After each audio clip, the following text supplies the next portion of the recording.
I have been introduced quite recently as Canada's revenge on the United States.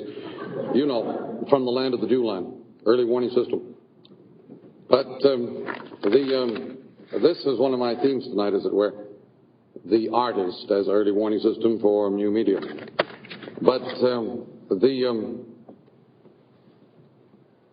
another main theme, of course, will be that the medium is the massage and not the message. And that it really works us over. It really takes hold and massages the population in a savage way, which does recall, from the land of the dew line, I can bring you a special kind of world of jokes that you may not have encountered, namely the grievance joke associated with French Canada. It's not like the Pole joke or the Italian joke and so on. I have a bit of a cold. And it feels very strange. I'm very pleased to be here, but it feels very strange to be here when I was out there a few nights ago listening to Arthur Koestler. It's a very strange switch of roles.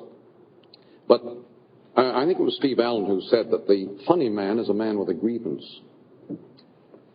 And if you look around at the joke world from that point of view, it's sometimes rather instructive. In Canada, we have jokes such as the one about the mouse being pursued by the cat and finally hiding under the floor, and all is quiet until suddenly there's a kind of a bow wow arf arf sound, and the mouse figures, house dog has come, scared cat away, and up comes the mouse. The cat grabs it.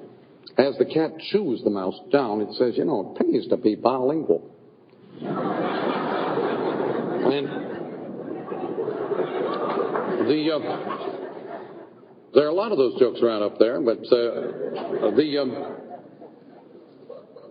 I think it is rather amusing to watch the joke as a sign of grievance.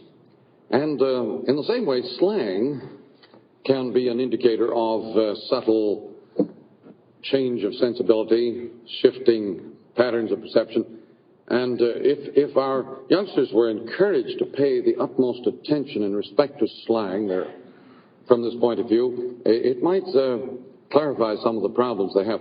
Isn't it strange that no matter how complicated slang is, no child ever made a mistake in slang? And that goes even for the word cool. I once presented one of my children with a strange object. It was actually a yearbook from Rice University, and it was made, it was about 6 by 6 inches square, just cards taped together, and it had the little stories and poems of the year in it. And when our 13-year-old saw this, he said, "Dad, that's real cool."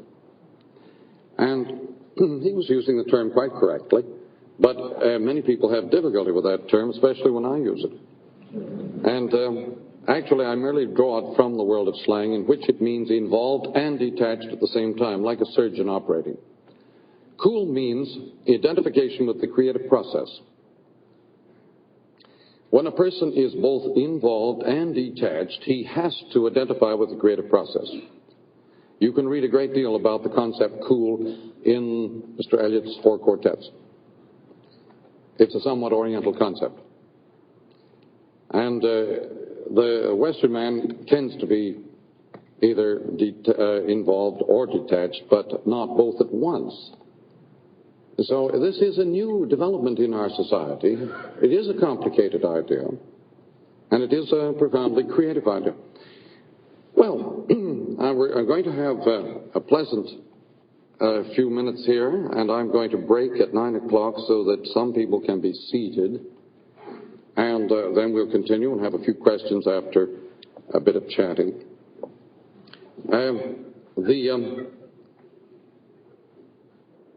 One of the strange changes that is taking place in our world, and John Cage gave me a curious example of what it meant to him, is that we're moving out of the world of the planter, out of the world of the specialist, out of the world of the fragmented person, into the world of the hunter, the unified person.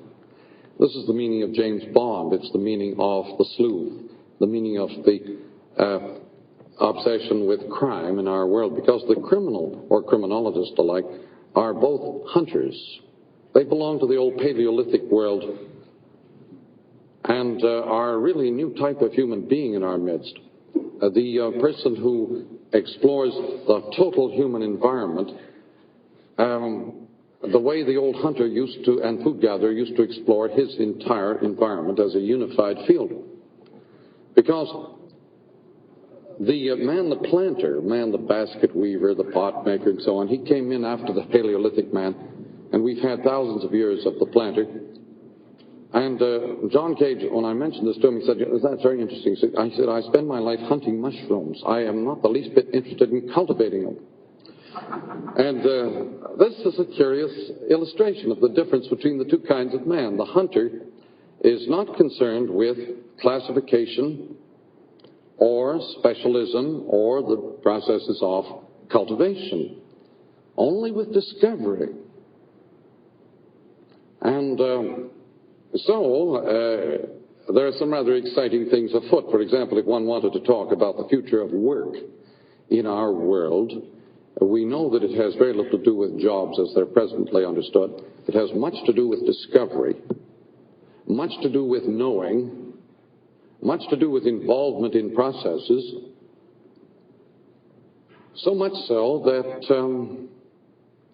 the future of work is plainly knowing. And there was a time when the job of royalty, the prince, was not to learn any special skill, but simply to grow up. Jacques Ellul, the author of Propaganda, points out that in our 20th century world, the child is the hardest working child in all human history. Our children, in a 20th century information environment, have to process more data than any human being in any previous culture of the world. Our children, from early infancy, are engaged in extraordinarily hard work. And that work is mainly just growing up. Because to grow up in a modern electronic environment is a fantastically complex and difficult job. It's also a job which threatens to deprive people of identity and, the personal concept. Because one of the peculiarities of an electronic environment is that people become so profoundly involved in each other that they lose that sense of private identity. This is one of the peculiar cruxes of our time, that people precisely they become profoundly involved in one another in an all-at-once, simultaneous field of happenings, then begin to lose their sense of private identity, because identity used to be connected with simple classification and fragmentation and non-involvement. In a world of profound involvement, identity seems to evaporate. Well, the future of work as knowing, the future of identity as involvement, brings one around to a kind of idea of perhaps roles, instead of jobs, roles. A mother doesn't have a job. She has 60 jobs, and that's a role. A top exec doesn't have a job. He has many jobs simultaneously. That is a role. I think this is happening to all of us in varying degrees. The very speeded up world we live in guarantees that we can all have a highly integrated existence, which really points in the direction of role playing rather than of job holding. I was talking to a group of managers one time, and I thought I'd just try it out on them. It seemed to me plausible to suggest to them that the real future of old age in business is discovery. Well, they were quite struck by this. It seemed to make profound sense. Most of them are over 40. But the point about old age as a period of discovery contradicts the merely chronological approach to things. But the older man in business is a man who knows the field. And he's in a much better position to be a discoverer than some younger man who is merely job holding. And so there's hope. And another, in case I forget it, there's another basic theme associated with this computer threat to job holding. Come into my parlor, said the computer to the specialist. Anybody who wants to be taken over by a computer just specialize. But one of the hopeful things about the computer is this. that as a retrieval system, the instantaneous speed of retrieval by computer offers a tremendous future of discovery, because a retrieval system of very high speed brushes so many facets of knowledge together, so many kinds of layers of experience get brushed together, that they reveal structures, they reveal forms, they reveal the life of forms, they reveal knowledge in all sorts of new patterns. So it is typical of our time, or any other time perhaps, that they should tackle this new form of technology and put it on the old job, classified data. What we're doing with the computer up till now is merely giving it to the librarians and to the catalogers. But the possibility of retrieval as a form of discovery is something we all know from our own memories. When we recall something, we tend to make discoveries. We certainly tend to make changes in the pattern of the thing we know. But Finnegan's Wake is a book built entirely on this retrieval system. And, you know, casting his perils before swains. This is a phrase out of Finnegan, and it's typical of the technique of Finnegan. Joyce regarded the human language as the biggest storage system of human knowledge and perception anywhere. And his own use of that vast store of human perception was to retrieve from it in a pattern which made discovery natural. Though he might have been more humble, there's no police like Holmes. And,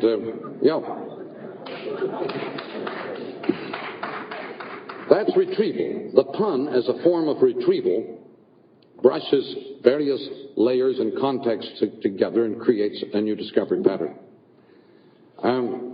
So the computer offers many advantages besides just the threat to wipe out jobs and provide leisure. Now, the future of, under electric conditions, the future of suggests perhaps an approach to various other things, which I might mention a while on that theme. The future of the planet as a work of art.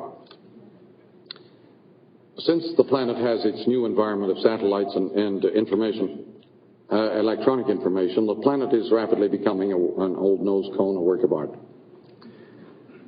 Like the Model T, like old silence on TV, the planet is now becoming a content of our own man-made environment. And the future of the planet as Williamsburg, as work of art, as a carefully prepared archaeological exhibit is really quite amusing.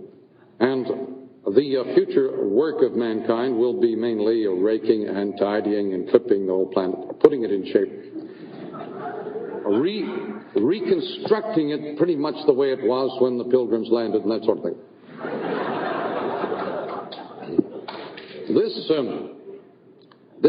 I'm merely using this as an illustration of a basic theme, that anything becomes a work of art as soon as it is surrounded by a new environment. Give any form at all a new environment and it acquires art status. In other words, it becomes visible. Because this is the peculiar character of art. It creates attention, it creates perception. And the role of the artist as a creator of perceptual models and perceptual means is perhaps misunderstood by those who think of art as primarily a blood bank of stored human values. In our time, there are a great many unhappy people who see the great art treasures of the past being polluted by a corrupt, new, vulgar environment.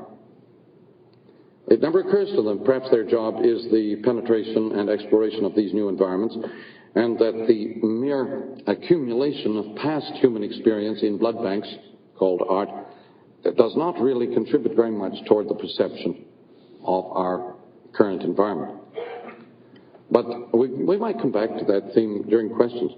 But a great many people are confused and unhappy at the present time because they sense that all the great values of the past are being polluted and corrupted, anemicized by a vulgar entertainment, mass entertainment. So, in that regard, let's pause a moment on the future of the book. the printed book created what we call the public. With the coming of electric circuitry, you have what is called the mass. It's a time factor.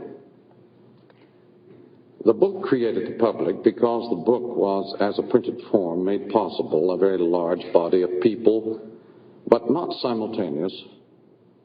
The peculiar dimension of the mass audience is that it's all at once. It's a happening. Like telegraph, like the daily paper. The daily paper is a good example of a happening because everything that's in it happens at the same moment. The date line is the only organizing principle in a newspaper. There is no connection between the items otherwise than the date line. And if you take away the date line from any newspaper, whatever, you have a quite handsome surrealist poem. It becomes much more enjoyable if you pull the date line off. The date line presents a plausible pretext of rationality, meaning, connection, which is not really very deeply related to the newspaper. The sort of constellation of events that is incorporated on any page of a newspaper is a kind of environmental image for which many people find the natural to identify empathically and so on. And the paper as a happening is very much in this dimension of the all at once. The editorial page, by contrast, represents a point of view, a fixed, arrested position with regard to the happening. And so the newspaper, in regard to this, the editorial is very closely related to the book as a form. The book, the printed book rather, as a form, created the public. And Montaigne said, upon recognizing the existence of this new entity, this new environment called the public, he said, I owe the la publique a complete portrait of myself. It was a matter of immediate response on the part of writers that their task as writers would be from now on the etiolation, the evolving of self-portrait, an image. There was no such impulse or response in the Middle Ages when they had the scribe and manuscript culture, or in the ancient world. It was with the coming of the printed book that people suddenly felt the need to reflect, to bounce their image off this public as a form of self-expression, self-portraiture. Self-portraiture was a very special response to the printed word and was never felt as a need or a response for the manuscript form of culture. Now, Xerox has brought a kind of revolution into the publishing world that is only being felt slowly. It will be felt more and more. Xerox is the application of electric circuitry to a world which had formerly been merely mechanical and fragmented. Xerox enables, or xerography enables, the reader to become publisher. And this is an important aspect of all electric circuitry. The audience is increasingly involved in the process. With the public, the audience was detached, observant, but not involved. With circuitry, the reader, the audience becomes involved in itself and in the process of publishing. The book, the future of the book, is very much in the order of book as information service. Instead of the book as a fixed package of repeatable and uniform character suited to the market with pricing and so on, the book is increasingly taking on the character of service, an information service. And the book as an information service is tailor-made and custom-built. The strange dynamic or pattern of electric information is to involve the audience as increasingly as part of the workforce, instead of just tossing things to it as consumer or as entertainment. The tendency is to involve the audience's workforce as with electric toasters, electric razors, electric anything. You do the work. And we're coming to this, I'll come back to this perhaps apropos the future of television or forms like that, in which it will become possible, or is now possible, to brief audiences in prime time on top-level problems in physics, science, whatever, and invite their response to these problems by IBM cards sent out in supermarkets or in magazines. And you see, if Robert Oppenheimer is fond of saying there are kids playing right here on the sidewalk who could solve some of my toughest problems in physics. They have modes of perception that I lost 40 years ago. Now, Oppenheimer realizes in that remark that most scientific problems are really not concept problems, but percept problems. That most scientists are blocked in their perceptions by preconceptions and prepossessions. When you're dealing simultaneously with several million people, it's obvious that somebody in that audience is going to have a perceptual perforation into the problem without any difficulty whatever. 8 scientists working on a problem for 50 years might not get through, but 10 million people working on the problem for 10 minutes might get through. And anyway, audience participation can mean many things. You remember in the old quiz shows, the audience was browned off when they discovered that the shows had been rigged and they'd really been left out. There was nothing dishonest about rigging quiz shows any more than there is about rigging a movie and making it look different from what a real-life situation might. But it was a misuse of the medium of TV, which calls for much participation. The movie world doesn't call for any participation. It's a fantasy world, highly visual, with the audience sitting very much back from the show. TV is not like that. TV is a profoundly involving medium with the audience as environment, the audience as vanishing point, the audience as screen. In the movie, the audience is the camera eye. The audience looks out at the environment. With TV, the audience is the environment, is the screen, is the vanishing point. And this creates a completely different relation to programming. It creates a kind of oriental effect with reverse perspective. Audience as vanishing point creates a reverse perspective with kind of orientalism involved. It's not, I think, accidental that our Western world is taking on many profound Oriental traits since television, but it's not just television, it's electric circuitry. The safety car is another peculiar example of electric circuitry afflicting a mechanical object. That is, the consequences of the car are now being felt by the designers of the car, whereas formerly they merely concerned themselves with the projectile. You hurled it out into the public and, let the chips fall where they may. But suddenly in the age of circuitry, the feedback is coming into the design. Product design now takes on the character of audience participation. But perhaps the safety car is more an example of the effect of the space capsule. Bucky Fuller is famous for having pointed out, among many brilliant observations, that the space capsule is the first man-made environment, totally man-made. You know the old saying, you can't take it with you. In the space capsule, you've got to take it with you. You have to take the planet with you.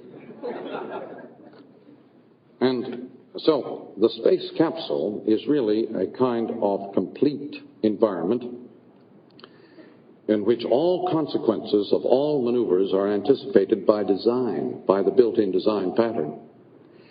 This sense of the space capsule as applied to the motor car is now creating the motor car as a padded cell. And what more appropriate form of design for the maniac driver? But the motor car as a feedback design pattern turns into a padded cell. I have a friend who speaks of the motor car as the carsophagus. And don't rock the bandwagon is another of his remarks.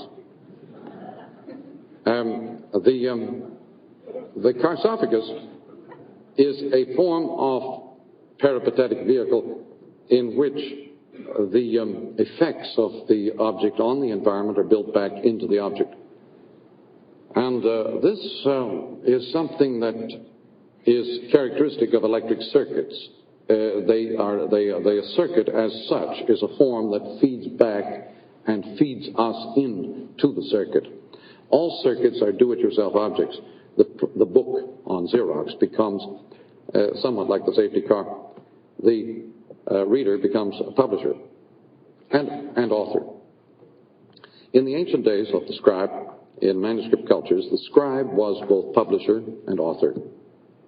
And we are sort of coming around, circling around to that condition, again, in which with Xerox, the reader of the book can excerpt it and relate it to any other excerpts or any other notions or any other soundtracks and publish it as his own creative effort. And this is already happening. The teachers are strongly inclined to make their own books for their own classes, designed specifically for the needs of a particular class. This is another peculiar feature of electric technology. It tends toward decentralized, tailor-made, custom-built servicing. You see, it's typical of our rear view mirror orientation that we look at all these new technologies as if they were reflexes of the old technology.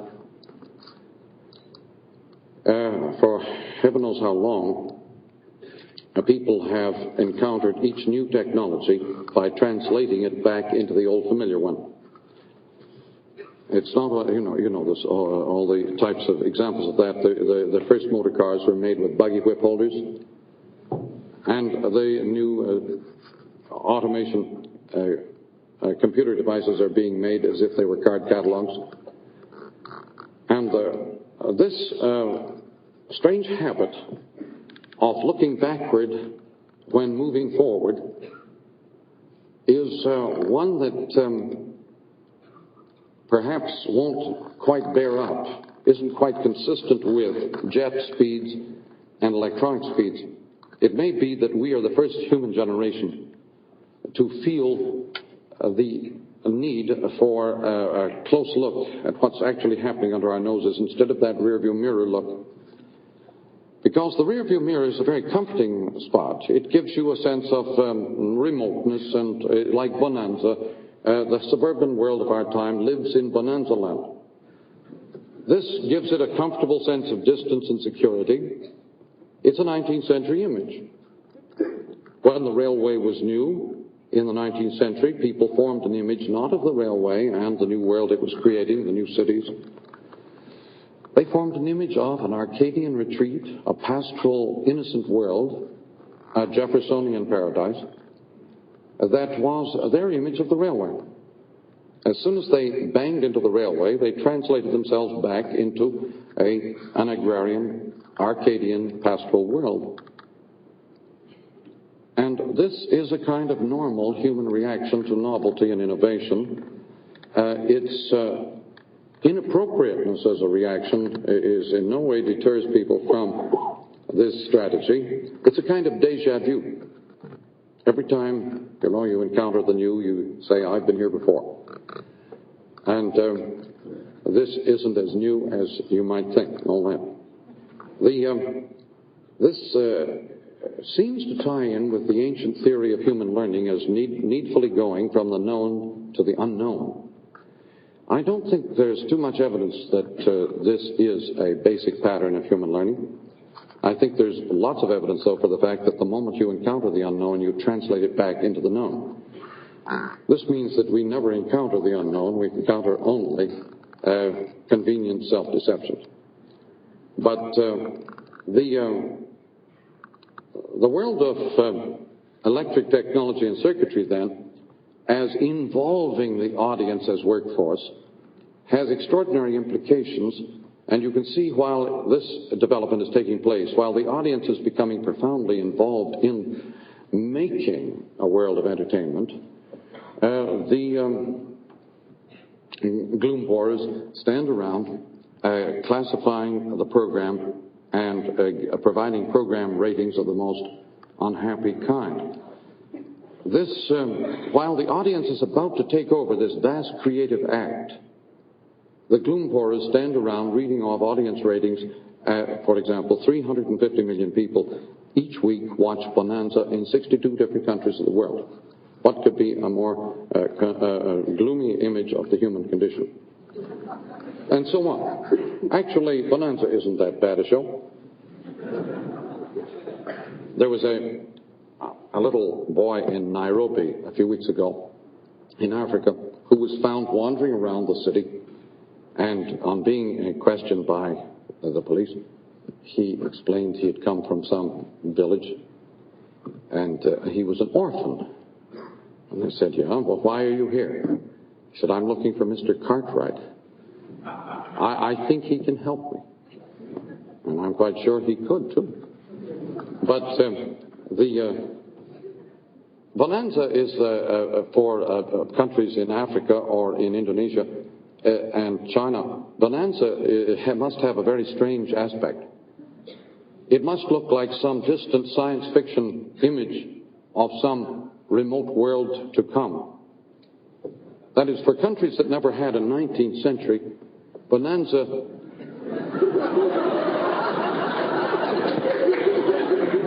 and by the way, this also happens to apply to the West Coast.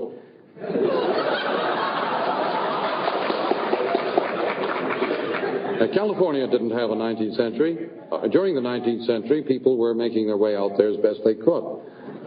But there were no factories, there were no cities, there was no industrial life, etc., etc. Now, note, the result is that not having had a 19th century, the West Coast leapfrogged out of the 18th into the 20th with great advantage to itself. That is, if you leapfrog out of one century and leapfrog over a century or two, you can, upon encountering the new conditions, you can feel completely uncrippled by the older ones. You can behave in a much more spontaneous and much more resourceful way than people who had been through the whole process. Those who lived through the 19th century lived through the most stupefying and fragmenting and systematizing and categorizing century in human history. Therefore, anybody who can leapfrog over the 19th century might retain some imaginative life. And those who went through the 19th century were maimed and mutilated very horribly because of this enormous power to fragment and systematize and classify everything that happens. So, Canada is in a peculiar position, by the way. Canada never had anything, as it were, but a 19th century. That is, Canada was invented in the 19th century. And the United States was invented in the 18th century. Wasn't it Adlai Stevenson who said Columbus went too far?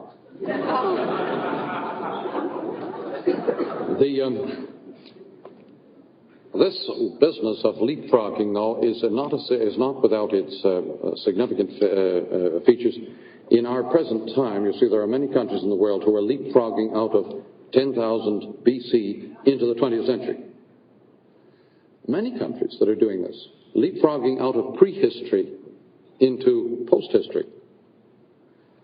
And just psychically, what is the consequence of skipping thousands and thousands of years of Western history? No one knows. It hasn't been thought about. And so, to come back a moment to the strange prodigy of the xerographed book, the tendency to involve audience as actor, as publisher, as writer, is a characteristic that applies to an enormous amount of electric technology, quite apart from this particular instance. And it's a sort of prospect that will increasingly bring us into the need for new instruments of handling our problems. One way of putting it is to say, for the first time in human history, there is more information and data outside the classroom or the school situation than inside. The sheer amount of levels of information outside in the environment far exceed the amount of data and information inside the classroom.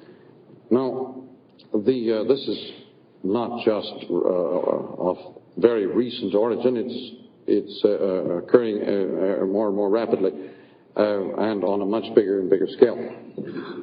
You know, all the statistics one hears again intended to panic people that by the year 1980 there will be more people, more scientists than people, and more.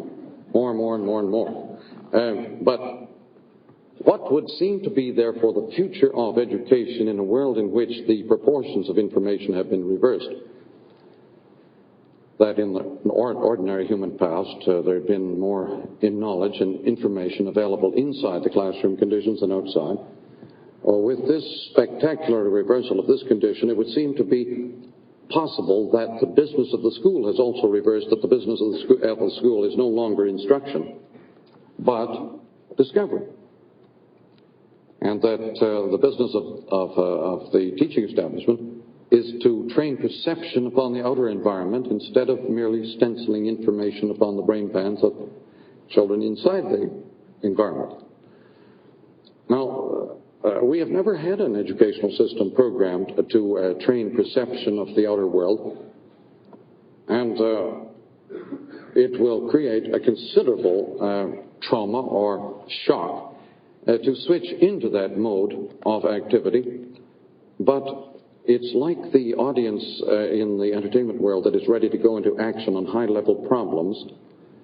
The children in our school system at the present time have very high-level information resources, both in their own makeup and nervous systems and in the world immediately accessible to them.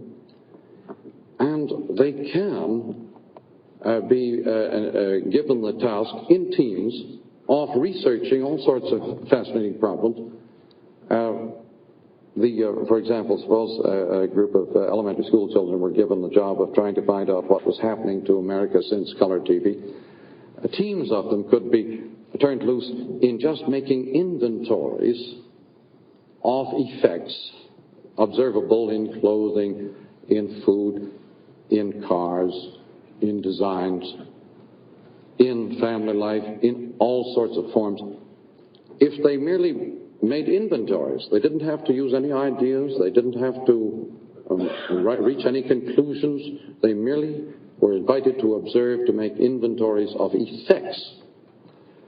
Small children love this kind of work and are just as able researchers as any team of sociologists in the world.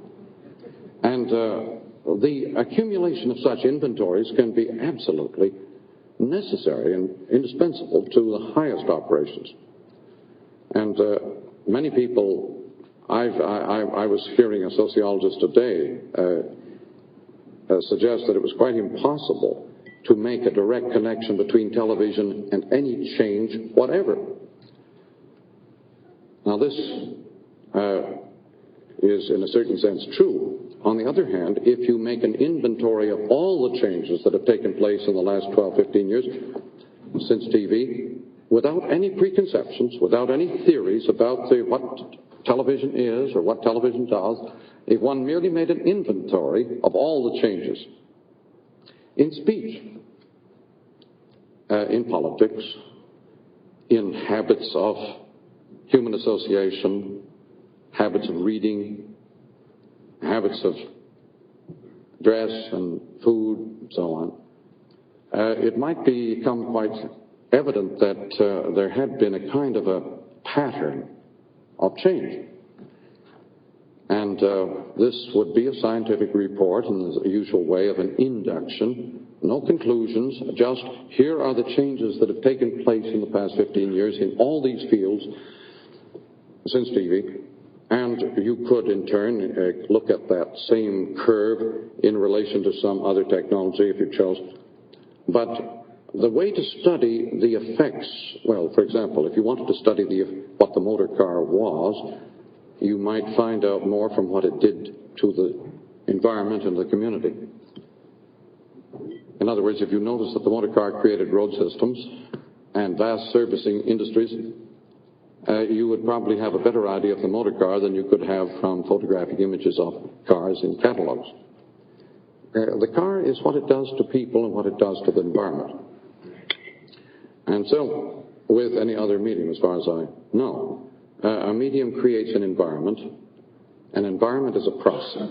An environment is a process. It is not a wrapper. It's an action. And it goes to work on our nervous systems and on our sensory lives, completely altering them. The content of any technology is nearly inevitably the older technology. The new environment goes around the old environment and turns the old one into an art form. This happened to the Greeks, it happened to the Romans, it happened to the Middle Ages, the Renaissance, and so on. There's no lack of evidence of this happening. Now, at the present time, I mentioned the strange fate of the planet as art form resulting from the new environment of satellite and electronic information. Well, now, one of the biggest revolutions in Western culture occurred when the world of the arts in the 18th century began to deliberately create landscapes and environments as a way of controlling mental life. The 18th century artist, whether in paint or in poetry, or in landscaping and city building, the 18th century artist created landscapes, what he called the picturesque, making things look as if they already were framed in pictures. And he found that these landscapes, or picturesque situations, could be used as a means of controlling the mental life of the observer. And the function of romantic art, or picturesque art, was to control moods. It was all oriented toward effect. Earlier, the arts had been more concerned with simply permitting the audience to enjoy the sense of community and festive involvement. Medieval arts, as we are popularly aware, medieval arts were festive and communal and participative. They were not intended to give any sense of privileged or elite life. Now, it's a little bit like the Balinese who say, we have no art, we do everything as well as possible. They think of art as that which applies to the environment. They programmed the environment. Art for them means dealing with the environment itself as if it were a work of art. And this, I think, is one of the meanings of pop art. Pop art is a recognition that the outer environment is itself capable of being processed like art. And this, I think, is an electronic phenomenon that only in an age of electronic immediacy and totality could we ever dream of tackling the whole human environment as a work of art. This is happening to us, and pop art is merely a report to the nation, as it were, that this event is taking place, and that we can prepare ourselves accordingly. You know how the elite artists, blood bank people, are shocked by pop art because they try to classify the content of pop art. Instead of viewing pop art as a means of perception, they think of it as a means of classification. As merely a means of ratings. The idea that it might have a function just training human perception doesn't seem to get through easily to these people. But let's go back for a moment to the 18th century landscape picturesque artist. Having devised this landscape as a way of controlling the mental life of populations, there came shortly after, in the middle of the 19th century, a sudden break in which the artist said, it is the inner life, not the outer landscape, that counts. And the symbolists, the Rambos, the Wagners, the Baudelaires, began to examine the inner mental landscape as something that could be programmed as a means of enriching consciousness, of creating an inclusive consciousness, instead of just creating, as the romantic artists had done, creating a mood. they began to work on the idea of the total consciousness. And we're going to have some questions. But there are some lessons to be learned from the artist in regard to our own time this way. A man like Seurat, a painter, was painting TV in 1880.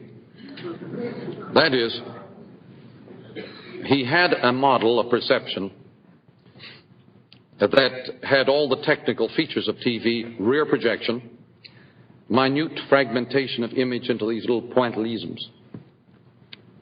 The TV viewer receives these little spots on himself. They wrap around him. He becomes Lord of the Flies. They settle on him. The TV viewer is covered with these little dots, these little flies. Now, Seurat knew that, and he painted that back in 1880, but he wanted an effect. He was not painting the technology. He was painting the effect he wanted. The effect he wanted from this TV image, or this type of pointillism, the effect he wanted was that of total audience participation, involvement of multi-sensuous kind. Seurat was consciously aiming at not merely visual, but total sensuous involvement. He wanted all the senses to be involved in the painting. And that's why he used this rear projection. There's a story, a pleasant story about Malraux taking General de Gaulle around an art gallery recently and pointing out this and that. And de Gaulle was saying, what's that one over there? And Malraux said, that's a Dufy. And, what's that one? Oh, that's a Renoir. Says de Gaulle suddenly. I know. That cartoon over there. That must be a Rouault. No, sir, that's a mirror. But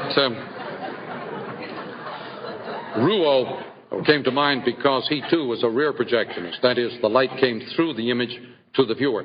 This light through, or rear projection, creates a much higher degree of involvement than otherwise was possible. The painters suddenly wanted to involve the audience deeply in their images, with all their senses. Electric technology, both radio, TV, for example, have this power of involving us in all our senses. Many people don't seem to recognize very easily that a cartoon, a mere outline, a mere contour, is a profoundly involving experience that requires our participation of all our senses, whereas a photograph is more limited to one sense, the visual, merely. Whereas a cartoon, although it seems much simpler, is actually more profound in involving our sensuous lives. Well, the painters knew this. I learned this from the later 19th century painters. All this stuff about the media that I talk about, I learned from them. And, in fact, you'll find the great instructors in all media matters are these painters and poets of the later 19th century, and people like James Joyce and Eliot and Pound and others. And they spent their lives studying our senses as they go out technologically into the environment, because they realized this had a profound effect on language and on the medium that they were working with as poets. One of the things that puzzles many people about our world, about advertising, that there seems to be such a strange disproportion between the effect of the ad and the content. Now, take a Picasso painting such as a man sitting in a chair. You see no chair, you see no man. But the painting is designed to convey the effect of sitting in a chair, not the appearance. Not what it looks like, but what it feels like. Now, this painting the effect minus the appearances is a means of involvement. And the painters and poets alike sought increasingly the techniques of involvement in our time, hence the return, for example, of poetic drama. Because the dramatists discovered that if you want to really involve the audience in the action of a play, you must not use prose, which merely leaves them talking at each other, to each other, the audience and the actors. You must use poetry, which brings the audience right up onto the stage. And it's rather paradoxical to say that poetry is a more involving experience than prose, when in actual fact most people read prose and very few read poetry. But in terms of effect, this is true. And it's the same with the painting. So now in modern advertising, there's much the same revolution going forward as has been going forward in, painting and poetry and in the world of entertainment, with the audience moving more and more into the act. Modern advertising is more and more a substitute for the product.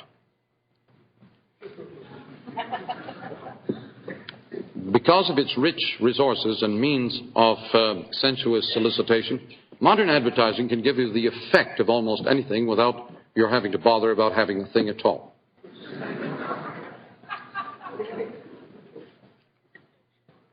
Tony Schwartz is in the audience tonight, bless him, and he is an expert in this very department. In terms of auditory magic, the power of giving effect without thing is entirely within his domain. But, you see, the advertisers have been puzzled for a long time in their surveys to discover that people don't really read ads until they own the thing. And if you own that icebox or that car, then you notice the ads very much, because this is how you get your satisfaction.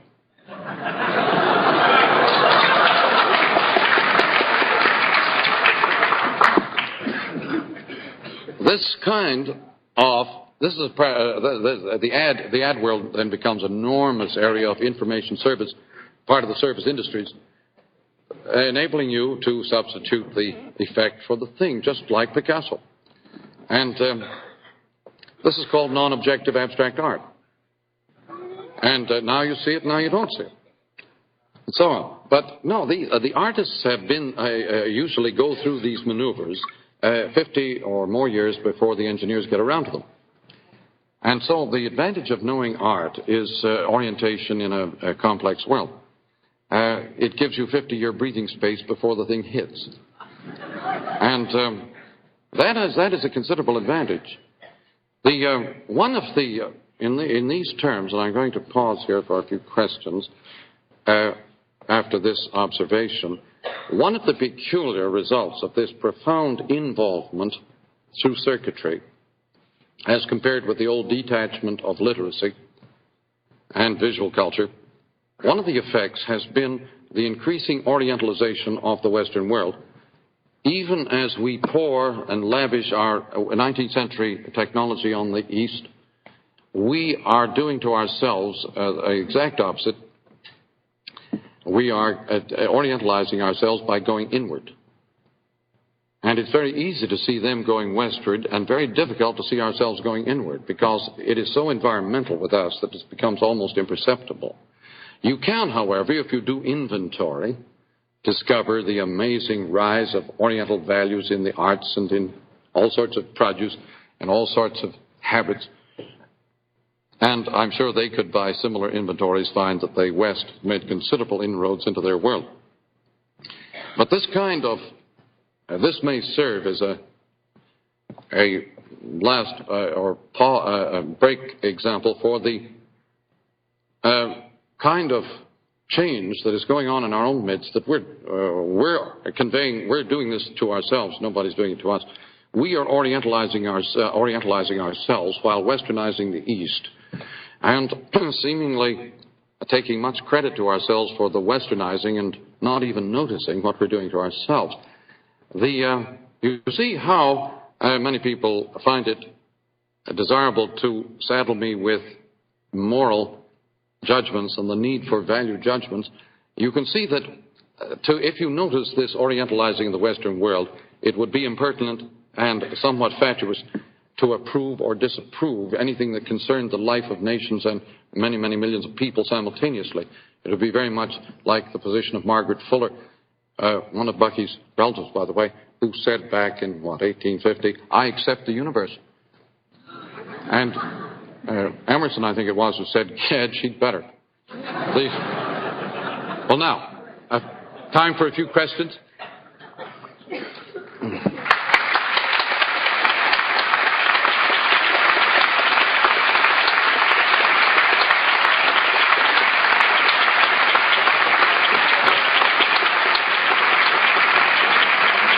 Thanks.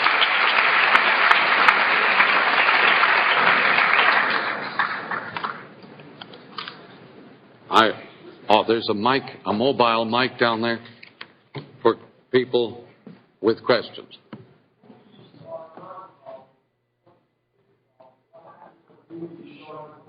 Well, it's a wedding. And most of our media are like that. They tend to hybridize or cross over with other media. And, the book and the picture and the movie and the soundtrack. And the motor car is itself a product of the union of the machine and of the electric circuit or the sparking system. Most of our technologies depend upon two or more technologies wedding each other. Yes, the effect, however, the effect of TV on the movie has been, or of movie on TV, has been more profound than that. When you are looking at, just to answer your question, when you're looking at a movie on TV, you're watching TV, you're not seeing a movie. However, that is, the translation is into TV, not into movie. Now, one of the strange effects that TV has had on the movie has been to deprive it of its storyline. The Fellini world. Stripping off storyline is a normal result of speed-up electric technology. The newspaper lost its storyline when it got telegraphic surfaces. The umpteen little stories without a unifying one. You see, in earlier days of the newspaper, each day's paper came out as a kind of big essay or editorial, all unified. Then as the news services improved, it became impossible to unify, and so they broke down the storyline. But in the same way, TV has stripped the storyline off the novel. The Thing novel, the romance shows, has come in along with the Fellini or Van der Beek movie. The movie without a storyline is a movie more subtly responsive to modulations of complex environments and human needs. It's, many people find very baffling. And, you see, Dr. Zhivago has no storyline to speak of, but that's not because of the influence of TV. It's simply because the Russians never needed a storyline. They were always a corporate, collective sense. They sensed the meaning of vast environmental changes and corporate changes.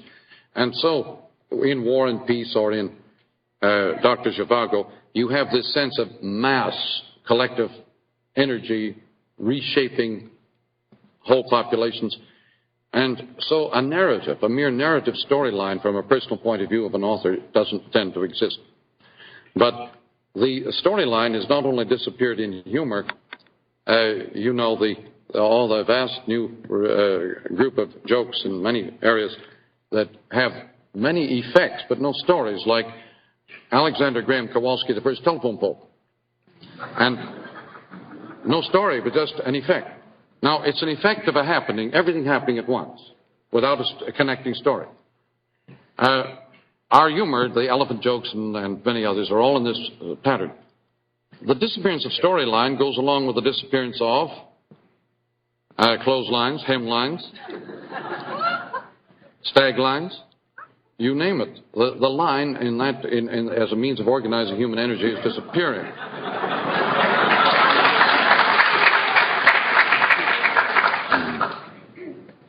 I don't say this is a good or bad thing. I don't even pretend to know.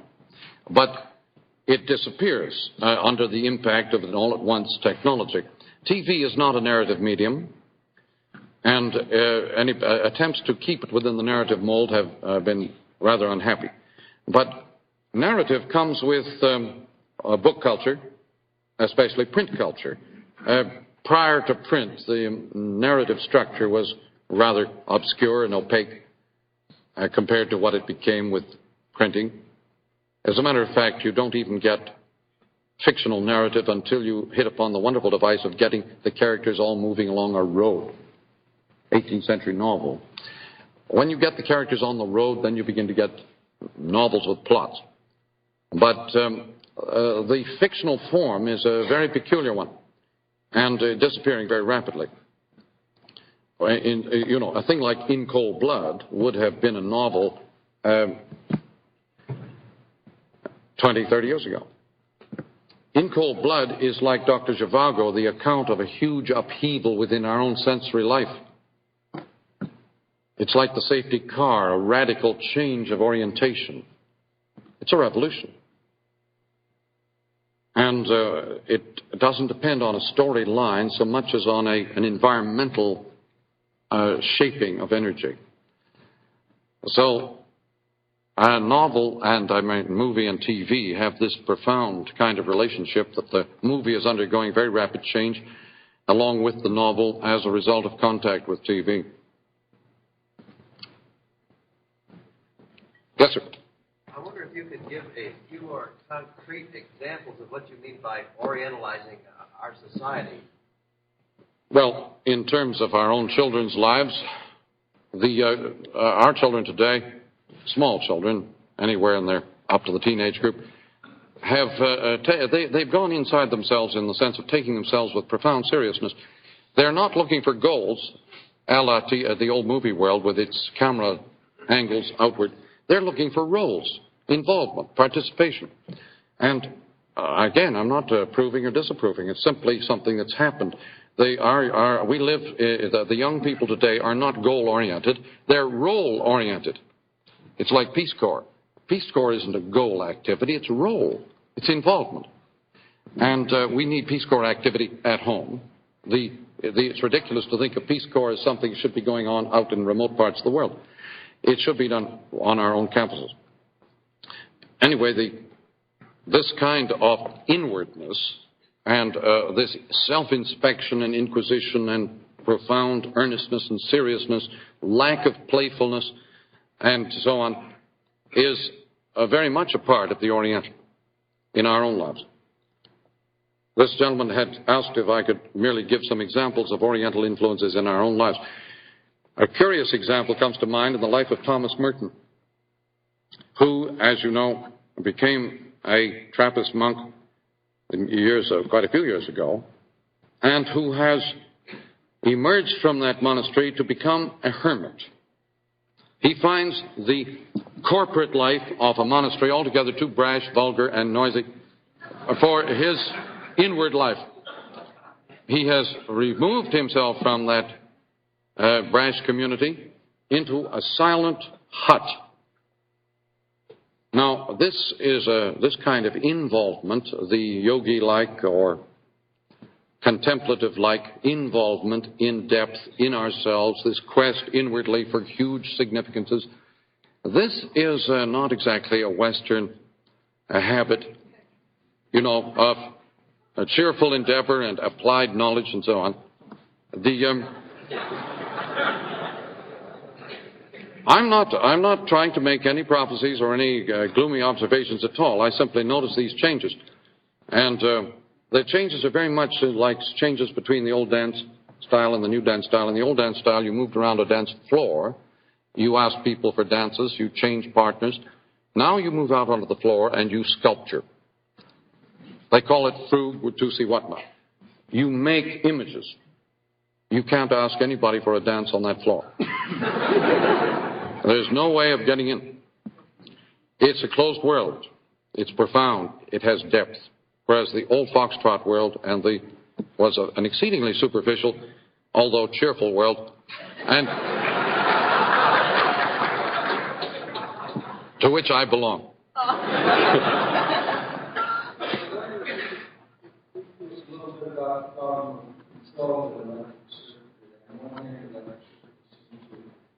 Decentralized things so that there's more free. On the other hand, I have a feeling that feedback is going around today and is sort of coming in conflict with centers of power are creating mergers that are quite frightening in the communications industry. You mean weddings between RCA and publishing? However, you see, in Canada, to illustrate again, here's a country that was shaped by the railway. It was unified on this vast frontier span by rail. Until there was a rail connection east-west, there was no Canada. And now with airplane and electronic speeds of information movement, that whole country is falling apart. That is, it has fallen apart. That is, French separatism is like school dropoutism an inability to make contact with an alien form of organization. That is, our children usually live in a world in which, I'm not saying it is profoundly integrated in terms of, say, content or programming, but in the sense of everything happening at once and everything affecting everything, our children live in a world which they feel is profoundly unified. They go into a schoolroom where all subjects are classified separate and unrelated to each other, and they're really baffled. In the same way, the French Canadians in the electric age have an image of themselves as profoundly participating in the life of Canada, and they are offered legally and politically participation only by the most fragmentary and partial forms, like nose counting, voting. They want a role. They want to be part of the significant developing life of Canada, and they have nothing offered to them that permits this liaison. So, they just drop out, that's all. It's an involuntary gesture. I don't know whether there's likely to be any more fuss and feathers about it or not. It simply happened. It isn't something that's going to happen. They dropped out. But they may be persuaded to return to school again. But, electric technology doesn't centralize. It decentralizes human energies because it makes possible anything happening anywhere at the same time. You don't have to be in any one favored position in order to enjoy the advantages of electric light. You can have it under the polar ice cap, and do. You can have it at the top of Mount Everest, and do. It isn't a kind of service that is limited to any area. And the same is true of all the information in our world. It's available to everybody at the same time, and in the same excellent measure. Now, I merely am concerned, as a professor of literature, I'm concerned with what effect does this have on the future of literature, on the future of the work I have undertaken. It has been largely irritation with these new forms that has made me consider their properties. And I'm not fascination, but irritation. But I have, as I have become more attentive to the structure of these forms, I have become more fascinated. They have tremendous untapped resources that are far in excess of anything men have ever known. So I don't think there's too much occasion to despond. Thanks very much.